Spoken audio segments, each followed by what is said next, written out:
बिस्मिल्लाहिर्रहमानिर्रहीम। अस्सलाम वालेकुम स्टूडेंट्स। एक्सरसाइज 4.2 का क्वेश्चन नंबर 22 आपके सामने है। इसमें भी आपके पास दो ट्रिग्नोमेट्रिक फंक्शन है जो मल्टीप्लाई हो रहे हैं और आपको उनका डेरिवेटिव फाइंड आउट करना है, इंटीग्रेशन आपने उनकी करनी है।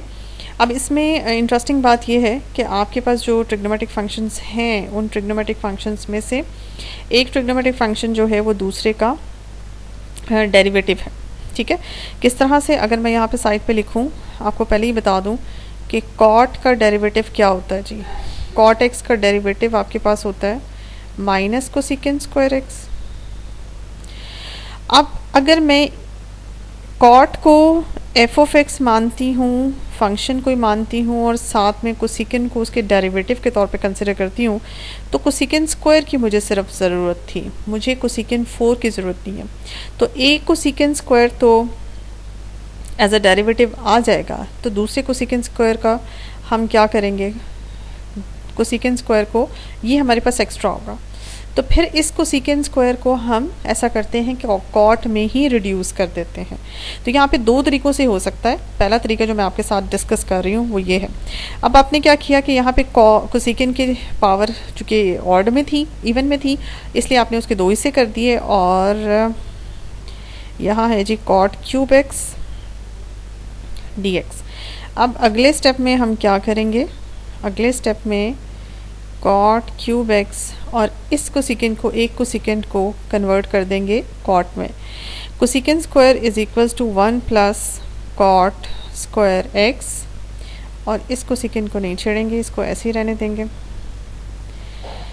उसके बाद यहाँ से हमारे दो हिस्से बन जाएंगे क्वेश्चन के, cot cube x cosecant square x, और साथ में डी एक्स लिख लें, और दूसरा हिस्सा बनेगा cot 5x and cosecant square x d x. अब ये देखिए कोसेकेंट का ना डेरिवेटिव साथ में, कॉट का डेरिवेटिव कोसेकेंट स्क्वायर साथ में यहाँ पे भी रखा हुआ है और यहाँ पे भी रखा हुआ है। अगर कमी है तो सिर्फ माइनस के साइन की कमी है। उसको पूरा करने के लिए नेक्स्ट स्टेप में देखें, हम इसको लिखते हैं कॉट एक्स की होल पावर 3, और यहाँ माइनस कोसेकेंट स्क्वायर एक्स, साथ में डी एक्स। इस माइनस को बैलेंस करने के लिए एक माइनस बाहर लगा देते हैं। नेक्स्ट में भी यही काम करेंगे, कॉट की होल पावर बाहर ले जाएं और एक माइनस डेरिवेटिव बनाने के लिए कोसेकेंट स्क्वायर एक्स के साथ, और उसको बैलेंस करने के लिए मैंने बाहर माइनस लगाया। अब आपका डेरिवेटिव जो है कॉट का वो कंप्लीट हो गया। तो अगर कॉट यानी कि किसी भी ट्रिग्नोमेट्रिक फंक्शन का डेरिवेटिव साथ में हो तो आप उसकी पावर में एक इजाफा कर देते हैं और उसी इजाफे से डिवाइड कर देते हैं। Minus cot 6x by 6 plus c, ये है जी आपका आंसर। अच्छा, एक तरीका ये है, और इसी क्वेश्चन को दूसरे तरीके से भी कर लेते हैं कि अगर मैं कोसेकेंट स्क्वायर को सेपरेट ना करूं और कॉट को सेपरेट करूं, तो उसको दूसरे तरीके से किस तरह से किया जा सकता है ये भी देख लेते हैं जी। इसका सेकंड तरीका देखें। इसके सेकंड तरीके में आप इसमें जैसे मैंने कहा कि आपने पहले कॉट कोसेकेंट को सेपरेट किया, अब हम कॉट को सेपरेट करते हैं। देखिए इसको आप कर सकते हैं cot square x into cot x. इसके लिए हम इस्तेमाल करेंगे एफ ऑफ एक्स को कंसिडर कर रहे हैं कोसेकेंट एक्स को। देखिए अगर आप कोसेकेंट एक्स का डेरिवेटिव लेते हैं तो इसके डेरिवेटिव के आंसर में आता है कोसेकेंट इंटू कॉट माइनस के साथ, cosecant x into cot x. तो इसको सिंपल कॉट की 1 पावर चाहिए एज अ डेरिवेटिव बनाने के लिए। यहाँ है जी कोसेकेंट 4x। अब इसमें इस कॉट को आप सेपरेट कर लें कोसेकेंट में, कोसेकेंट स्क्वायर एक्स माइनस 1, दूसरा cot as it is cosecant 4x साथ में dx। इसके बाद cosecant 6x into cot x dx minus cosecant 4x into cot x और dx। अब ये देखिए यहाँ से भी आपके दो हिस्से बन गए, लेकिन चूंकि आपको फंक्शन कंसिडर करना है कोसेकेंट को, तो कोसेकेंट का डेरिवेटिव साथ में बनाना है। यहाँ एक पावर रिड्यूस करके एक कोसेकेंट आपने पहुँचा दिया कॉट के साथ, बिल्कुल इसी तरह से यहाँ पे भी एक पावर रिड्यूस करके एक कोसेकेंड को आपने शिफ्ट कर दिया कॉट के साथ। अब चूंकि अभी भी इनकम्प्लीट डेरिवेटिव साथ में पड़ा हुआ है क्योंकि माइनस हमें चाहिए, तो इसमें एक माइनस से बाहर मल्टीप्लाई करके बैलेंस करने के लिए ये माइनस हमने अंदर भी कर दिया और माइनस हमने बाहर भी कर दिया। इसी तरह से एक माइनस हमने यहाँ अंदर लगा दिया और बैलेंस करने के लिए इस माइनस को प्लस कर दिया। अब ये कंप्लीट डेरिवेटिव कोसेकेंड के साथ में मौजूद है। माइनस बाहर, कोसेकेंड का डेरिवेटिव होने की वजह से इसकी पावर में एक, सॉरी थीटा नहीं है एक्स है, इसकी पावर में एक इजाफा कर दिया बाय 6 और plus cosecant 4x by 4 plus c। तो ये था इस क्वेश्चन को करने का दूसरा तरीका, यानी कि आप दोनों एंगल से देख सकते हैं। आप चाहे f ऑफ x को फंक्शन माने और साथ में कॉट कोसेकेंड को उसके डेरिवेटिव के तौर पे कंसिडर कर सकते हैं, और फिर या फिर कोसेकेंड को फंक्शन मान के कॉट को उसके डेरिवेटिव के तौर पे यूज़ कर सकते हैं। जी, तो क्वेश्चन नंबर 23 है हमारे सामने। इसमें आपको एक फ्रैक्शन नज़र आ रही है और फ्रैक्शन में न्यूमरेटर में नथिंग, कोई फंक्शन नहीं है, वन कंसिडर कांस्टेंट कह सकते हैं, और डिनोमिनेटर में आपके पास पोलिनोमियल है, वो भी स्क्वायर रूट में। अब इसकी होल पावर अगर इस वक्त आप कंसिडर करें तो ये जी होल पावर इसकी स्क्वायर रूट के साथ यानी कि 1/2 है, एल्स देन 1 है। इसको हम न्यूमरेटर में ले जा सकते हैं, लेकिन ले जाने का फ़ायदा तब हो जब इसका डेरिवेटिव न्यूमरेटर में मौजूद हो। अब 2x square plus 3x plus 4, इसका अगर हम डेरिवेटिव फाइंड करते हैं तो इसका डेरिवेटिव होता है जी आपके पास 4x प्लस 3, जो कि हमारे पास न्यूमरेटर में होना चाहिए और इस वक्त मौजूद नहीं है। अब अगर मौजूद नहीं है तो क्या हम ये बना सकते हैं? देखिए, इसमें कांस्टेंट को इंट्रोड्यूस कराना, मल्टीप्लाई करना, डिवाइड करना बैलेंस करके वो तो पॉसिबल है, लेकिन एक पोलिनोमियल इंट्रोड्यूस कराना पॉसिबल नहीं है खुद से बनाना। इसके बाद क्या ऑप्शन बचता है? इसके बाद हमारे पास सिर्फ एक ऑप्शन बचता है, इसका डेरिवेटिव साथ ना हम बना सकते हैं कि हम इसमें सब्स्टिट्यूशन कर लें।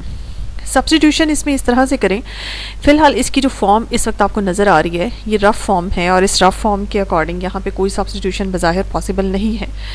देखिए, मैंने आपको स्टार्ट में बताया था कि पोलिनोमियल में हम ट्रिग्नोमेट्रिक फंक्शन की सब्स्टिट्यूशन करते हैं। अगर एक्स स्क्वायर, ये 3 फॉर्म्स मैंने आपको बताई थी, अगर इन तीनों फॉर्म्स में से कोई एक फॉर्म अगर आपके पास है तो इनमें हमें सब्स्टिट्यूशन ट्रिग्नोमेट्रिक फंक्शंस की करना आती है। यानी कि आपको शेप की नज़र आ रही है कि वेरिएबल का स्क्वायर और साथ में कांस्टेंट का स्क्वायर, बीच में कभी माइनस और कभी प्लस है। तो आप इस फॉर्म में कन्वर्ट कर सकते हैं, थोड़ी सी मेहनत करके तो आप इसमें कर लें, इससे हमारा क्वेश्चन आसान हो जाएगा। यानी कि और कोई तरीका पॉसिबल नहीं है कि इस ट्रिग्नोमेट्रिक फंक्शन का, सॉरी इस पोलिनोमियल फंक्शन का साथ में डेरिवेटिव बनाना पॉसिबल नहीं, तो इसमें सब्स्टिट्यूशन होनी है। लेकिन सब्स्टिट्यूशन से पहले ये जहन में रखिएगा, इन तीनों फॉर्म्स में से किसी एक फॉर्म में इसको पोलिनोमियल की फॉर्म में कन्वर्ट करना है। अब देखते हैं कि किस तरफ हम जाते हैं, इसके सोल्यूशन की तरफ चलते हैं। ये देखिए जी, इसका कंप्लीटिंग स्क्वायर करेंगे, जैसे कि कंप्लीटिंग स्क्वायर के रूल्स हैं वही सारे रूल्स आप यहाँ पे लगाएंगे। जो हाईएस्ट पावर ऑफ एक्स है आपके पास, उसका कॉफिशेंट आपने कॉमन निकाला, प्लस 3/2 x प्लस 2, ये बच जाता है जी अंदर, और ये सब कुछ आप स्क्वायर रूट के अंदर कर रहे हैं। ठीक है, उसके बाद 2 कॉमन निकालने के बाद उसको बिल्कुल ही बाहर ले जाएं, और कंप्लीटिंग स्क्वायर अगर मैं आपसे कहूँ आप इसे करें तो ये आपके पास होगा स्क्वायर रूट के अंदर एक्स स्क्वायर। देखिए, आपके पास जो कंप्लीटिंग स्क्वायर होता है उसमें फॉर्मूला ये होता है, आपके पास a square plus b square plus 2ab।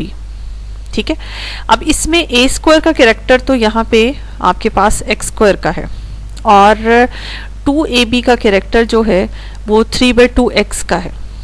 ठीक है, अब इसमें आपको ये तलाश करना है कि b क्या है, b एग्जैक्ट बनता क्या है। देखें, अगर आप फॉर्मूला वो खोलें, 2ab का फॉर्मूला खोलें, तो इसमें अगर a आप कहते हैं ये आपका a स्क्वायर है, और प्लस 3/2 x में से ये आपका a है और 2 यहाँ पे मौजूद नहीं है।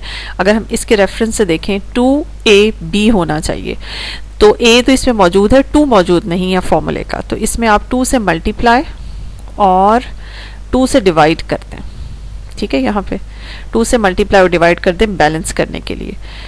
उसके बाद देखते हैं कि क्या बनता है हमारे पास।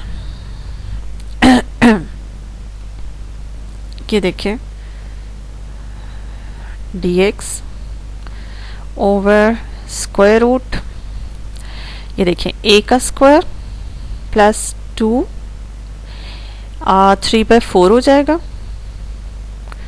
3/4 ये 4 है और ये साथ में x है। देखें अब ये आपके पास है जी a, ये आपके पास फॉर्मूले का 2 और ये फॉर्मूले का b। अब b जो आपके पास बना है वो है जी 3/4, b है आपके पास 3/4। अच्छा, ये कंप्लीटिंग स्क्वायर तब होगा जब आपके पास a square plus b square plus 2ab होगा। अब 2ab वाली टर्म तो मौजूद है, a स्क्वायर वाली टर्म भी मौजूद है, लेकिन b स्क्वायर वाली टर्म मौजूद नहीं है। b स्क्वायर बनता है जी 3/4 का होल स्क्वायर मौजूद हो तो वो b स्क्वायर होता है, तो इसमें कमी है 3/4 के होल स्क्वायर की, तो इसको कंप्लीट कर लेते हैं। 3/4, अच्छा जी, चूंकि इसमें कमी है 3/4 होल स्क्वायर की, तो आप इसमें ऐड कर सकते हैं और बैलेंस करने के लिए आप सब्ट्रैक्ट भी कर लें और साथ में प्लस 2। ये सब कुछ स्क्वायर रूट के अंदर चल रहा है। नेक्स्ट है जी हमारे पास 1/√2 dx ओवर, ये देखें आपका a square plus 2ab plus b square, ये आपका a प्लस b का ये बनता है a प्लस ये b, a प्लस b का होल स्क्वायर, इस तरह से। तो a क्या है हमारे पास x प्लस b क्या है 3/4, तो a प्लस b का होल स्क्वायर, और इन दो टर्म्स को देखते हैं इनका क्या बनता है। ये बनता है -9/16 प्लस 2। नेक्स्ट स्टेप में अगर आप इनका एलसीएम वगैरह ले लें और इनको आपस में सॉल्व कर लें तो आपके पास बनता है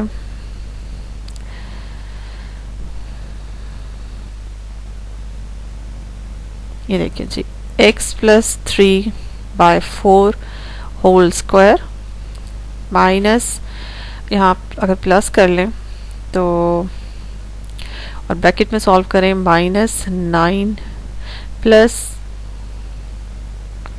32/16, ये सब कुछ स्क्वायर रूट के अंदर हो रहा है। अच्छा जी, राइट हैंड साइड पे ले आते हैं इसको। dx ओवर x प्लस 3/4 का होल स्क्वायर और प्लस 23/16, ये सब कुछ अंडर रूट के अंदर है। और नेक्स्ट स्टेप में 1/√2 और dx ओवर अंडर रूट के अंदर ही आपके पास x प्लस 3/4 होल स्क्वायर, और इसको आप लिख सकते हैं √23/4 का होल स्क्वायर। इस तरह से आपने कन्वर्ट कर दिया। ठीक है जी, अब ये जो आया इसको नेक्स्ट पेज पे लेके चलते हैं जी। तो ये शेप आपके पास बनी है, अगर आप इसको x कंसिडर कर लें और इस हिस्से को आप कांस्टेंट कंसिडर कर लें, तो ये जो शेप आपके पास बनी है वो वेरिएबल का स्क्वायर प्लस कांस्टेंट का स्क्वायर है। अब इसमें सीन क्या है कि जब भी इस तरह का है ये पोलिनोमियल ही, अगर इस तरह का पोलिनोमियल हो कि वेरिएबल का स्क्वायर प्लस कांस्टेंट का स्क्वायर हो, तो मैं हमेशा आपसे कहती हूँ कि आपने सब्स्टिट्यूशन जो करनी है वो वेरिएबल को पुट करना है कांस्टेंट इनटू tan थीटा, क्योंकि ये सब्स्टिट्यूशन यहाँ पे हमारे लिए यूज़फुल होगी। तो यही सब्स्टिट्यूशन करते हैं जी। वेरिएबल की जगह लिखते हैं x, कैपिटल X की जगह लिखते हैं x plus 3/4, is equals to a की जगह लिखते हैं √23/4 और साथ में tan थीटा। डेरिवेटिव ले लेते हैं, डिफरेंशियल ले लेते हैं दोनों तरफ का। dx is equals to √23/4 secant square theta d theta.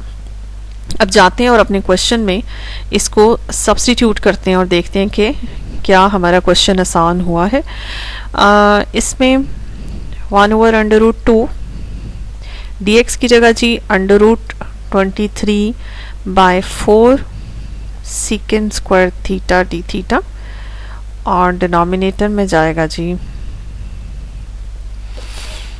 √23/4 tan theta का होल स्क्वायर प्लस √23/4 का होल स्क्वायर जी। नेक्स्ट है √2 और ये 23/4 कांस्टेंट है, √23/4 इसको भी बाहर निकाल लें, second square theta d theta. और डिनोमिनेटर में अगर आप ये √23/4 को कॉमन निकाल लेते हैं, 23/4 को कॉमन निकाल लें तो स्क्वायर रूट के अंदर बचता है जी tan स्क्वायर थीटा प्लस 1। ठीक है जी। अब ये देखें जी, ये कांस्टेंट्स आपस में कैंसिल हो जाते हैं, 1/√2 बचता है, न्यूमरेटर में सेकेंड स्क्वायर थीटा और डिनोमिनेटर में भी tan square theta plus 1 second square और अंडर रूट के बाद सेकेंड थीटा डी थीटा। इसके बाद cancellation, 1/√2 second theta d theta. अब सेकेंड की इंटीग्रेशन हमें डायरेक्ट आती है, ln of second theta plus tan theta. अब आंसर हमारा सेकेंड में नहीं होना, tan थीटा में नहीं होना। ठीक है, तो ये जो सब्स्टिट्यूशन हमारे पास स्टार्ट में थी इसमें से निकालेंगे वैल्यू। देखिए, एक तो ये तरीक़ेकार है कि यहाँ से थीटा के आंसर निकाल लें, यानी कि आप यहाँ से थीटा का आंसर निकाल लें और यहाँ जाके जहाँ जहाँ थीटा है वहाँ वहाँ पुट करते हैं। ठीक है, और दूसरे जैसे अगर मैं थीटा का आंसर निकालूँ एक्स जी, तो एक तो थीटा का आंसर निकल सकता है ये, लेकिन इसका कोई फ़ायदा नहीं है। आप कोशिश करें कि यहाँ से आप सेकेंड थीटा और tan थीटा डायरेक्ट वैल्यू निकाल के तो आप यहाँ इंसर्ट करें। अब जैसे tan थीटा का आंसर तो सिंपल हमारे पास है, जैसे x plus 3/4 is equals to √23/4 tan theta. ठीक है, तो यहाँ से tan थीटा का आंसर निकलता है 4/√23 और 4x प्लस 3/4, जो सिंप्लीफिकेशन के बाद 4x plus 3 over square root 23। ये जी हमारा tan थीटा का आंसर है। अब इस tan थीटा के आंसर को सेकेंड थीटा में कन्वर्ट करना, यानी कि सेकेंड थीटा आपको पता है tan स्क्वायर थीटा प्लस 1 होता है, 4x प्लस 3 बाय √23 का होल स्क्वायर प्लस 1 और इसका स्क्वायर रूट। इसको अगर आप सिंप्लीफाई करें तो आपके पास बनता है 4x प्लस 3 का होल स्क्वायर ओवर 23 प्लस 1 और जी, तो ये देखिए सेकेंड थीटा को मैंने सिंप्लीफाई करके ये इसका आंसर फाइनल निकाला है। अब आप सेकेंड थीटा को यहाँ पुट कर दें और tan थीटा को भी पुट कर दें। tan थीटा का आंसर तो बिल्कुल सिंपल है, ये आपके सामने है, और इसी तरह से सेकेंड थीटा को भी पुट कर दें। जी, तो ये इस फॉर्म में आपका आंसर है। इसमें देख लें, मैंने सेकेंड थीटा की जगह उसकी वैल्यू इंसर्ट की और tan थीटा की जगह उसकी वैल्यू जो हमारी सब्स्टिट्यूशन से थी। अच्छा, यहाँ मैं आपको एक और चीज़ बताती चलूँ, जहाँ हमने सब्स्टिट्यूशन की है tan थीटा की, एक बार जहन में रखिएगा, जब भी आपके पास इस तरह की फॉर्म आए कि वेरिएबल का स्क्वायर प्लस कांस्टेंट का स्क्वायर हो, तो चाहे वो जो भी पावर के साथ हो या विदाउट पावर हो, न्यूमरेटर हो या डिनोमिनेटर, वहाँ पे मैंने हमेशा आपको बताया हुआ कि x is equal to a tan theta की पुटिंग करते हैं, यानी कि variable is equal to constant tan theta. अब इसके अलावा एक और सब्स्टिट्यूशन आज आपको बता रही हूँ कि आप यहाँ पे एक और सब्स्टिट्यूशन भी कर सकते हैं जो कि सक्सेसफुल होगी अगर आप वेरिएबल को a साइन हाइपरबोलिक थीटा भी पुट कर सकते हैं। तो एक और सब्स्टिट्यूशन का इजाफा हो गया, यानी कि फॉर्म यही होनी चाहिए कि variable square plus constant square. तो फिर आपके पास दो ऑप्शंस हो गए कि आप साइन हाइपरबोलिक भी पुट कर सकते हैं और टेन थीटा भी पुट कर सकते हैं। इसमें अगर हम इसको साइन हाइपरबोलिक से करें तो वो क्वेश्चन भी मैं आपको बता देती हूँ कि इस तरह से आप इसको साइन हाइपरबोलिक से कर सकते हैं। ये देखिए जी, मैंने इस क्वेश्चन को दोबारा से स्टार्ट किया। इसमें अगर हम साइन हाइपरबोलिक थीटा की सब्स्टिट्यूशन करते हैं तो बिल्कुल सेम वही है, सिर्फ टेन की जगह आपको साइन हाइपरबोलिक पुट करना है। अच्छा जी, इसके बाद आपने क्या करना है, ये सारा मैंने डिफ्रेंशिएट करके भी डेरिवेटिव लेके आपके सामने रख दिया है। dx की जगह पुट करेंगे 23/4, 23 का अंडर रूट है, कॉस हाइपरबोलिक थीटा, और जी डिनोमिनेटर में हो जाएगा under root 23/4 sine hyperbolic square theta, और इसी तरह से इसका भी स्क्वायर प्लस अंडर रूट 23/4 का होल स्क्वायर। ये सब कुछ स्क्वायर रूट में हो रहा है एंड सो ऑन। अच्छा जी, इसमें मैं एक चीज़ आपको बता दूं कि शुरू से अंडर रूट 1/√2 साथ चल रहा है, ठीक है जी, बाहर कांस्टेंट की फॉर्म में। उसके बाद 1/√2 अंडर रूट 23/4, और इसी तरह से डिनोमिनेटर में से अंडर रूट 23/4 कॉमन निकलेगा। न्यूमरेटर में जी कॉस हाइपरबोलिक, और डिनोमिनेटर में आपके पास sine hyperbolic square plus 1 cos hyperbolic बनता है इस तरह से। ये देखें जी, और ये भी कैंसलेशन हो गई, और उसके बाद आपके पास बनता है, ये रहता है यहाँ पे 1, एंड आफ्टर दैट 1 की होती है जी थीटा। ये थीटा आपकी इंटीग्रेशन। अच्छा जी, नेक्स्ट है आपके पास थीटा आ जाता है इंटीग्रेशन में, और थीटा की यहाँ पे बैक सब्स्टिट्यूशन अगर आप करें, यहाँ से निकालें तो जी, तो यहाँ से वैल्यू निकालें, और वो बनता है, अगर हम लेफ्ट हैंड साइड को लें 4x + 3/4, और मल्टीप्लाइड बाय इधर क्रॉस मल्टीप्लाई कर दें 4/√3 23। यहाँ बनता है साइन हाइपरबोलिक थीटा का आंसर। उसके बाद 4 से कैंसिल। नेक्स्ट स्टेप में 4x + 3/√23 एंड थीटा यहाँ रहेगा, जबकि साइन हाइपरबोलिक शिफ्ट हो जाएगा। ये साइन थीटा का आंसर है, ये हम यहाँ पे इंसर्ट करेंगे।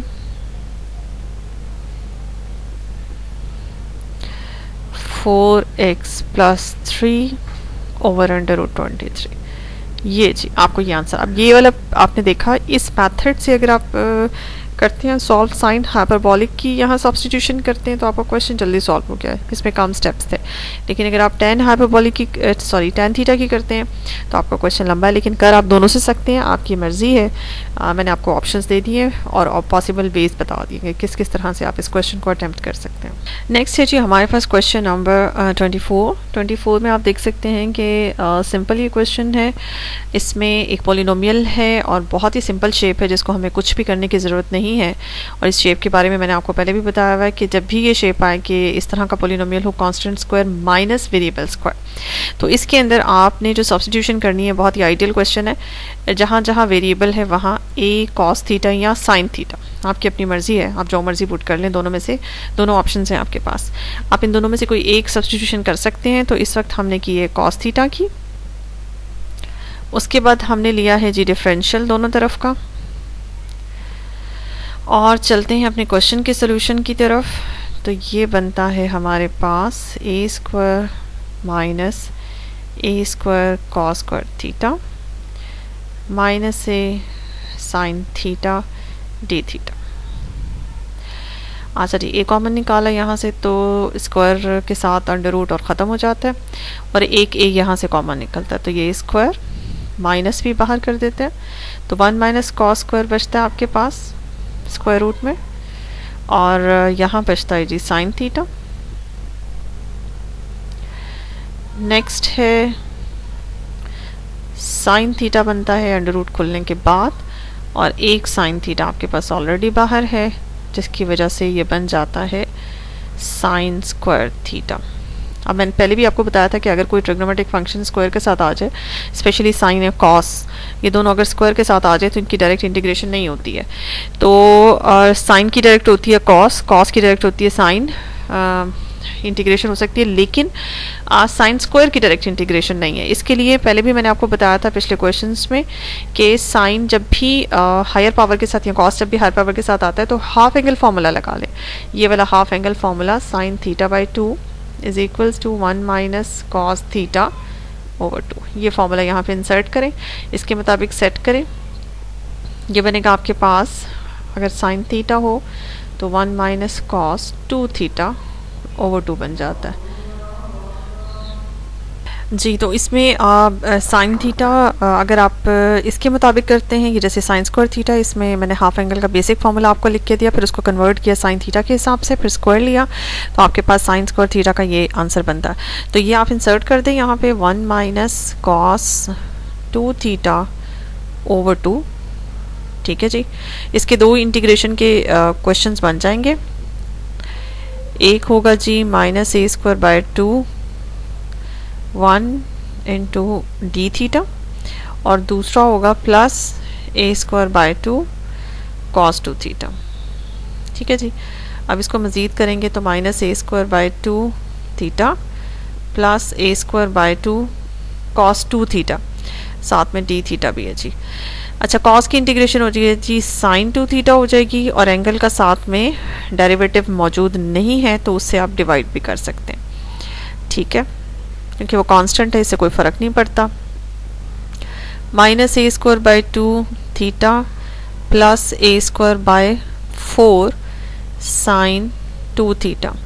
अब इसमें यहाँ पे थीटा में आंसर नहीं देना आपने, थीटा की वैल्यू पुट करें, cos theta is equal to x over a, ठीक है। ये देखें जी, थीटा का आंसर है, देखिए मैं यहाँ पे लिख देती हूँ x is equal to a cos theta. तो थीटा का आंसर अगर आप निकालें तो cos inverse x over a बनता है। तो यहाँ पे इंसर्ट कर दें ए स्क्वायर बाय 2 और cos inverse x over a plus a square by 4, यहाँ पे फॉर्मूला खोले 2 साइन थीटा कॉस थीटा का, और इसमें कॉस थीटा का आंसर आपके सामने ये रखा हुआ है, ये देखें जी 2 इससे कैंसिल 4 से ए स्क्वायर बाई 2 कॉस थीटा की जगह मैं पुट करूँगी एक्स ओवर ए, और साइन थीटा की जगह मैं पुट करूँगी 1 minus x square over a square. अब इसे जितना मर्जी सिंप्लीफाई करते रहें। ये देखें जी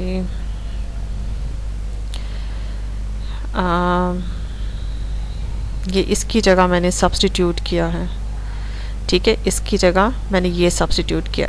अब इसको सिंप्लीफाई कर लेते हैं, a square by 2 cos inverse x by a plus a square by 2 x over a square minus x square under root के साथ, और डिनोमिनेटर में ए, ये ए जो है ये ए स्क्वायर के साथ cancel, minus a square by 2 cos inverse x over a plus x by 2 और under root a square minus x square जी। तो ये आपका फाइनल आंसर है, ये जी हमारा फाइनल आंसर है। इस क्वेश्चन को कॉस के साथ मैंने करके दिखाया, कॉस की पुटिंग के साथ, आप इसे साइन की पुटिंग के साथ भी कर सकते हैं। आंसर में सिर्फ इतना फ़र्क होगा कि यहाँ कॉस के बजाय साइन आएगा, और हो सकता है कोई सिंबल का भी थोड़ा बहुत फ़र्क हो, लेकिन बाकी सारा आंसर तकरीबन आपका सेम होगा जी। नेक्स्ट क्वेश्चन है हमारे पास 25 नंबर पे। ये एक फंक्शन है जी पोलिनोमियल का, और इसमें दो तरह के आपको पोलिनोमियल फंक्शंस नज़र आ रहे हैं जो कि आपस में मल्टीप्लाई हो रहे हैं, एक स्क्वायर रूट के साथ और एक बगैर स्क्वायर रूट के।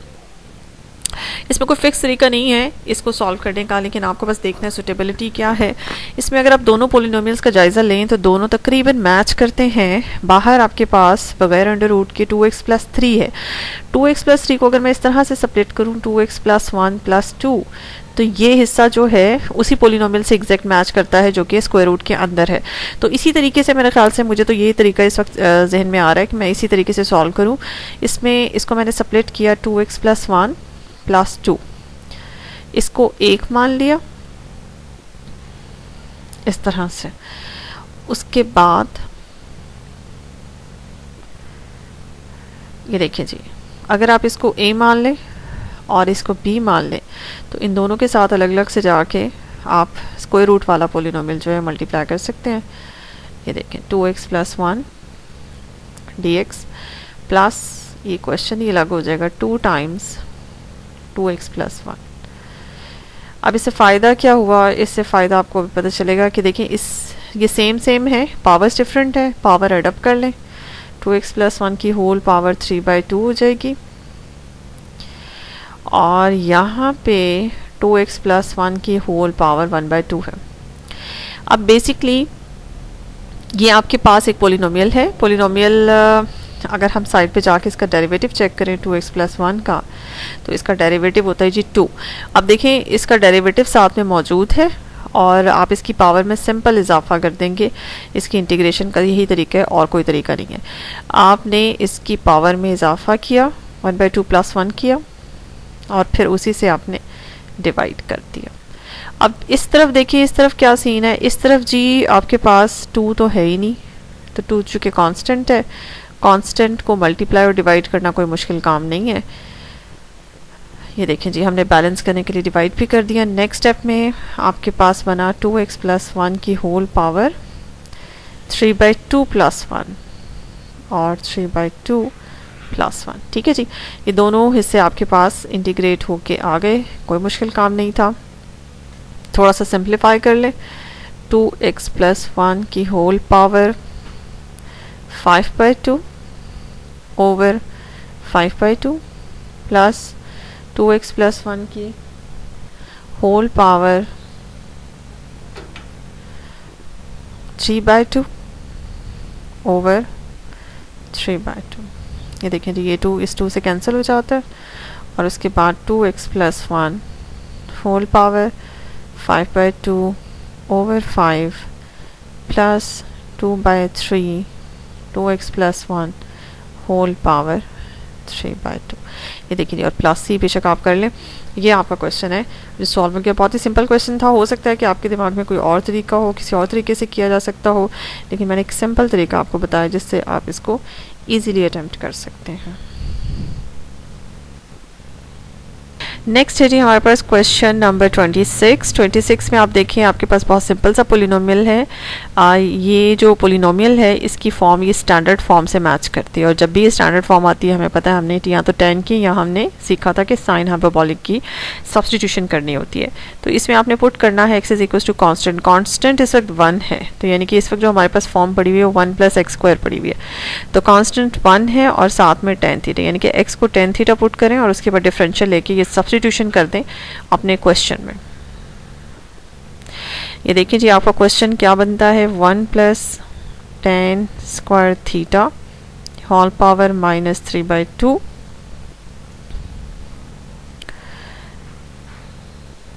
जी, और secant square theta d theta. ये बनता है जी secant square theta -3/2 and secant square theta d theta.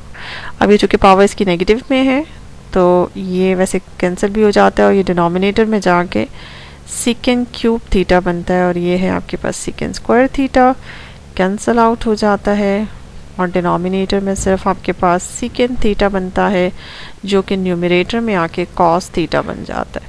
तो कॉस थीटा का जो डेरिवेटिव होता है वो होता है जी साइन थीटा और ये आपका आंसर है प्लस सी करके, लेकिन साइन में हमारा आंसर नहीं है।